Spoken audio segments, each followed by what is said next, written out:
Hello दोस्तों, कैसे आप लोग। मैं आनंद तिवारी मिडजोन के यूट्यूब चैनल पर आप सभी मित्रों का स्वागत करता हूं। दोस्तों, आज हम लोग अपने नए प्रैक्टिस सेट के साथ आए हैं।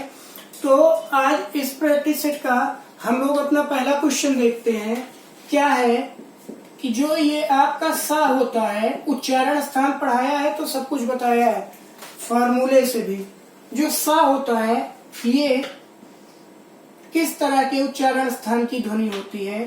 पहला है विकल्प कंठ, दूसरा विकल्प है तालव्य, तीसरा विकल्प है मूर्धा और चौथा विकल्प है दंत्य। तो जो ये सा होता है ये कैसा सा होता है? तालव्य सा। विकल्प आपका कौन सा सही होगा? दूसरा वाला। अगला क्वेश्चन है, कह रहा है, शब्द दिया है आपको अध्यक्ष।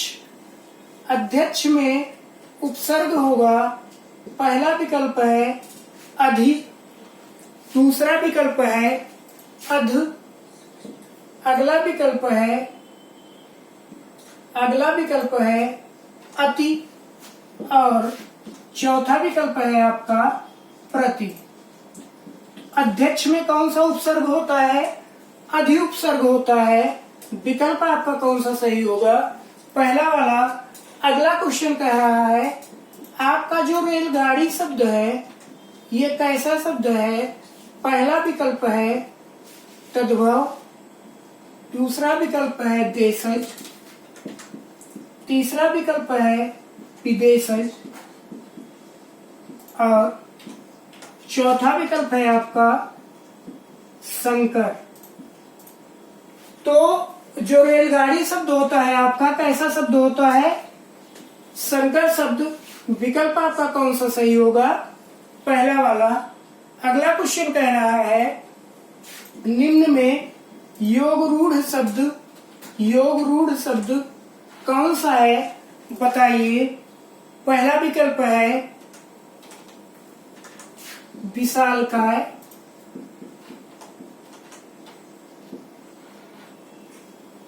विशालकाय, पुष्प,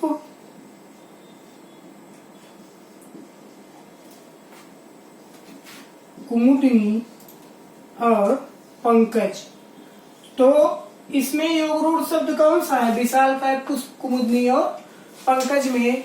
तो जब आपको मैंने शब्द पढ़ाया था योग रूढ़ शब्द, तो उसमें बताया था कि पंकज आप बहुत ध्यान में रखिएगा कैसा शब्द होता है योग रूढ़ शब्द। अगला क्वेश्चन कह रहा है आपका, निम्न में आपको पुल्लिंग शब्द बताना है। पहला विकल्प है आय, दूसरा विकल्प है व्यय, तीसरा विकल्प है लहर और चौथा विकल्प है नहर। तो इसमें से पुल्लिंग कौन सा शब्द है? व्यय। विकल्प आपका कौन सा सही हो जाएगा? दूसरा वाला। अगला क्वेश्चन है, वाक्य दिया है आपको लड़का छत से गिरा। इस वाक्य में कौन सा कारक है? विकल्प आपको दिया गया है। पहला विकल्प है संप्रदान कारक, दूसरा विकल्प है कर्म कारक, तीसरा विकल्प है करण कारक और चौथा विकल्प है अपादान कारक। तो लड़का छत से गिरा, अलगाव की स्थिति है, कौन सा कारक होगा? अपादान कारक। विकल्प आपका कौन सा सही होगा? चौथा वाला। अगला क्वेश्चन कह रहा है कि उज्ज्वल में शब्द दिया है आपको उज्ज्वल। पूछ रहा है उज्ज्वल में कौन सी संधि होगी। पहला विकल्प है गुण संधि, दूसरा विकल्प है विसर्ग संधि, तीसरा विकल्प है व्यंजन संधि और चौथा विकल्प है अयादि संधि। तो उज्ज्वल का संधि विच्छेद क्या होता है? उत्तधन ज्वल। कौन सी संधि? व्यंजन संधि। विकल्प आपका कौन सा सही होगा? तीसरा वाला। बढ़ते हैं हम लोग अगले क्वेश्चन की ओर।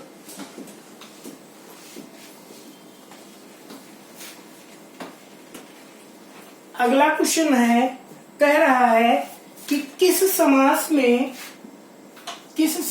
में दोनों पद प्रधान होते हैं? पहला विकल्प है तत्पुरुष समास। अगला विकल्प है द्वंद्व समास। अगला विकल्प है कर्मधारय समास और चौथा विकल्प है द्विगु समास। तो ऐसा कौन सा समास होता है जिसमें उसके दोनों पद प्रधान होते हैं? द्वंद्व समास। विकल्प आपका कौन सा सही होगा? दूसरा वाला। अगला क्वेश्चन कह रहा है कि नीलोत्पलम में कौन सा समास होगा? पहला विकल्प है कर्मधारय। अगला विकल्प है तत्पुरुष। अगला विकल्प है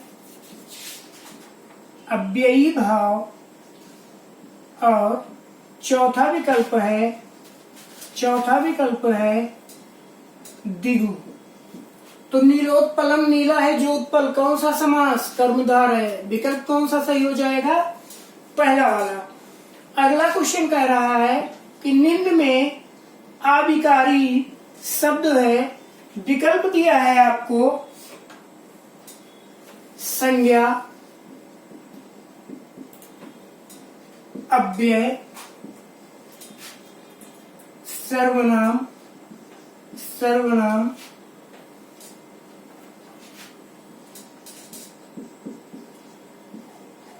और क्रिया। तो इसमें अविकारी शब्द कौन सा होगा? अव्यय। विकल्प कौन सा सही होगा? दूसरा वाला। अगला क्वेश्चन कह रहा है, शब्द दिया है निर्दय, पूछ रहा है इसमें से निर्दय का विलोम होगा। पहला विकल्प है सह। दूसरा विकल्प आपको दिया है सहृदय। अगला विकल्प है सदय। अगला विकल्प है सभय। तो निर्दय का विलोम क्या होता है? सदय। विकल्प कौन सा सही होगा? तीसरा वाला। अगला क्वेश्चन है, कह रहा है शब्द दिया है आपको लोटा। क्या शब्द है? लोटा। कह रहा है लोटा शब्द होगा। पहला विकल्प है तत्सम। दूसरा विकल्प है तद्भव। अगला विकल्प है देशज और चौथा विकल्प है विदेशज। तो लोटा कैसा शब्द होता है आपका? लोटा, डिबरी, पगड़ी, ये सब कैसा शब्द होता है? देशज। विकल्प आपका कौन सा सही हो जाएगा? तीसरा वाला। अगला क्वेश्चन है, निम्न में किसकी वर्तनी शुद्ध है? आपको शुद्ध वर्तनी वाला शब्द चुनना है। पहला विकल्प है ज्योत्सना। दूसरा विकल्प है ज्योत्सना। तीसरा विकल्प है आपका ज्योत्सना और चौथा विकल्प है ज्योतिषणा। तो इसमें से शुद्ध वर्तनी वाला शब्द आपको चुनना है। तो शुद्ध वर्तनी वाला शब्द इसमें से कौन सा होगा? ज्योत्सना। विकल्प आपका कौन सा सही होगा? तीसरा। अगला क्वेश्चन देखते हैं, वाक्यांश दिया है पेट की अग्नि। पेट की अग्नि के लिए एक शब्द कौन सा होगा? विकल्प है दावाग्नि।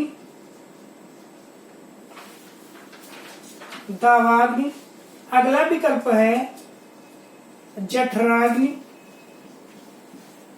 अगला विकल्प है बड़वाग्नि और चौथा विकल्प है बड़वानल। तो पेट की अग्नि के लिए एक शब्द क्या होता है? जठराग्नि। विकल्प आपका कौन सा सही होगा? दूसरा वाला। अगला विकल्प है, अगला क्वेश्चन है, कह रहा है जो अस्थाई भाव होते हैं, अस्थाई भाव की संख्या कितनी होती है? पहला विकल्प है 9, दूसरा विकल्प है 11, तीसरा विकल्प है 8 और चौथा विकल्प है 6। तो अस्थाई भावों की संख्या कितनी होती है? 9। विकल्प कौन सा सही हो जाएगा? पहला वाला। जितने रस उतने अस्थाई भाव। तो रसों की संख्या कितनी? 9। तो अस्थाई भावों की संख्या भी कितनी? 9। विकल्प कौन सा सही हुआ? पहला। देखते हैं अगला क्वेश्चन क्या कह रहा है। अगला क्वेश्चन है, आपको बताना है इसमें विशेष्य कौन सा शब्द है। पहला है विकल्प ललिता। अगला विकल्प है लघु, ललिता लघु। अगला विकल्प है लंबा और चौथा विकल्प है आपका महिमा। तो इसमें विशेष कौन सा शब्द होगा? लघु। विकल्प कौन सा सही होगा आपका? दूसरा वाला। अगला क्वेश्चन है कि हिंदी में सर्वनाम की संख्या कितनी होती है? पहला विकल्प है 9, दूसरा विकल्प है 6, तीसरा विकल्प है 11 और चौथा विकल्प है 8। तो हिंदी में सर्वनाम तो 6 प्रकार के होते हैं, लेकिन जो सर्वनामों की संख्या होती है वो कितनी होती है? 11। विकल्प कौन सा सही हो जाएगा आपका? तीसरा वाला। अगला क्वेश्चन है, कह रहा है, वाक्य दिया है आपको, हे भगवान मुझे उठा लो। इस वाक्य में आपको अव्यय बताना है। पहला विकल्प है हे भगवान, अगला विकल्प है हे, अगला विकल्प है मुझे और चौथा विकल्प है उठा। हे भगवान मुझे उठा लो, इसमें आपको अव्यय बताना है। तो अव्यय क्या है? हे भगवान। विकल्प आपका कौन सा सही होगा? पहला वाला। अगला क्वेश्चन कह रहा है जो संधि शब्द होता है ये क्या है? पहला विकल्प है तत्सम, तत्सम। दूसरा विकल्प है तद्भव, अगला विकल्प है देशज और चौथा विकल्प है आपका विदेशज। तो जो संधि शब्द होता है ये कैसा शब्द होता है? तत्सम शब्द। विकल्प आपका कौन सा सही होगा? पहला वाला। अगला क्वेश्चन देखते हैं हम लोग। अगला क्वेश्चन क्या कह रहा है? अगला क्वेश्चन है भौरा का निम्न में भौरा का पर्यायवाची है। पहला विकल्प है सिलीमुख, दूसरा विकल्प है सारंग, सारंग। तीसरा विकल्प है पादप और चौथा विकल्प है केकी। तो इसमें भौरा का पर्यायवाची कौन सा है? सिलीमुख। विकल्प कौन सा सही होगा? पहला वाला। अगला क्वेश्चन देखते हैं हम लोग। कह रहा है समास का शाब्दिक अर्थ क्या होता है? पहला विकल्प है विग्रह, दूसरा विकल्प है जोड़, तीसरा विकल्प है संक्षेप और चौथा विकल्प है नवीन अर्थ। तो जो समास का शाब्दिक अर्थ होता है वो क्या होता है? संक्षेप। विकल्प आपका कौन सा सही होगा? विकल्प आपका सही होगा तीसरा वाला। बढ़ते हैं हम लोग अगले क्वेश्चन की ओर।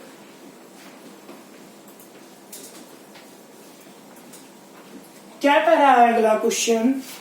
अगला क्वेश्चन कह रहा है कि अथवा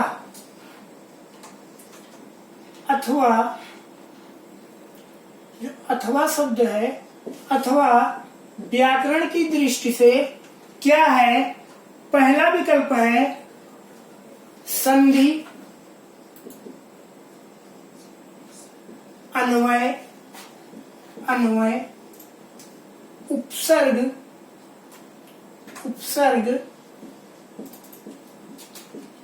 और चौथा विकल्प है अव्यय।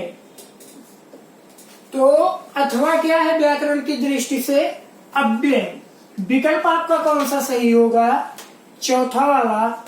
अगला क्वेश्चन कह रहा है कि मनोयोग शब्द दिया है, मनोयोग का संधि विच्छेद होगा। पहला विकल्प है मनोधन योग, अगला विकल्प है मनाधन योग, अगला विकल्प है मनोधन योग, और चौथा विकल्प है इनमें से कोई नहीं। तो जो मनोयोग शब्द है कौन सी संधि होती है? विसर्ग संधि। क्या होता है? संधि विच्छेद। मनाधन योग। विकल्प कौन सा सही होगा? दूसरा वाला। अगला क्वेश्चन कह रहा है, शब्द दिया है आपको विद्वान। कह रहा है विद्वान का स्त्रीलिंग शब्द क्या होता है? पहला विकल्प दिया है विदुषी, अगला विकल्प है विद्यामती,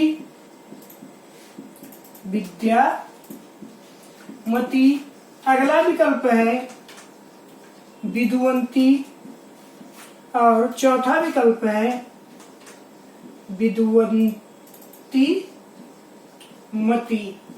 तो विद्वान का स्त्रीलिंग शब्द क्या होता है? विदुषी। विकल्प कौन सा सही हो जाएगा आपका? पहला वाला। अगला प्रश्न कह रहा है जो कर्म कारक होता है उसका चिन्ह क्या होता है?